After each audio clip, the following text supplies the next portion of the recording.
Bhubaneswar municipal corporation 10 number ward Jharana क बस्ती रे आज प्रभु श्री हनुमान विग्रह आज तृतीय वर्ष उपलक्षे 2 वर्ष पूर्ण है। तृतीय वर्ष रे पदार्पण कला आज आमर वार्षिक उत्सव यही उपलक्षे आज एक प्रसाद सेवन एवं गोटे अति भव्य कार्यक्रम आयोजन करा जायथिला।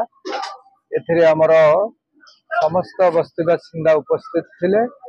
आमर सौभाग्य अपा थिले, लिपा अपा भी थिले, विजय बाबू आमर चंद्रशेखरपुर मंडल पाणीबार मंडल विजय बाबू एवं चंद्रशेखरपुर मंडल गगन बिशोई भाई भी थिले एवं समस्त बस्ती बासिंदा अति आनंदर सहित यही कार्यक्रम को उपभोग करचंती।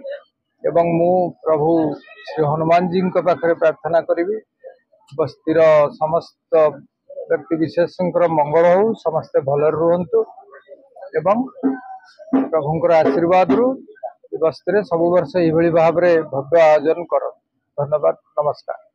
आज उत्तर भुवनेश्वर झरणा बस्ती करे आमर महावीर द्वितीय वार्षिक उत्सव थिला से जो थी कि आमर एठी अतिथि भाव जोग देथिले आमर अति प्रिय उत्तर नेता प्रियदर्शी भाई और प्रियदर्शी मिश्र जे कि सब समय समस्त पाखे दुख सुख पहुंचुंट आसी जे कि लोक मान भी कथा देकी जाइछंती।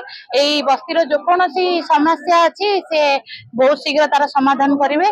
खास करी जो लोक मान उठेवा धमक दि जाउची आज से प्रतिश्रुति देइछंती जे आपण मान क्या बस्ती उठा जीवनी केबे भी आपण घर भंगा जीवनी आउ जेते बेले जे कोनोसी लोक आसिक डराउछन जा करूछंती तुरंत हमको जणांतु आमे तार पदक्षेप शीघ्र नबो आपण मानकु थैतान मध्ये करेइ दो बोली लोक मानकु प्रतिश्रुति मध्ये देगी जाइछंती।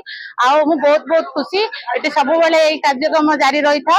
आउ मोर 10 नंबर वार्ड रो सब भाई भौणी और सब गुरुजन मानकु अशेष अशेष धन्यवाद जे कि आज पर्यंत 5 वर्ष जाए मते बहुत भल पाई कि मते एई कार्यक्रम को डाकुचंती तांको मध्ये धन्यवाद। सब समस्त सहित जड़ित रुहतु एवं सांसद अपराजिता षडंगी महादे प्रिय भाई सहित सब जड़ित रही समस्या समाधान जनातु सी प्रयास करेंगे समाधान कर बहुत जल्दी।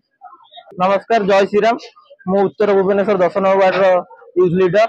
आमर ये प्रति वर्ष झरणा बस्ती 3 वर्ष है चली आसूची महावीर गोटे यज्ञ जहाँफल ये बहुत बहुत लोक हूँ, हजार मात्रा हजार मात्रा लोक हूँ। ये भोजी आसी योगदान सब लोक दिखती। आमर रही कौन आज मुख्य अतिथि थे प्रियदर्शी मिश्र जे कि आमर विधायक प्रार्थी थे जहाँफल आम ये लोक हजार हजार मात्रा हूँ। आम वार्ड प्रति वर्ष आम सब प्रोग्राम करूँ एबे भी चली आगू चलो।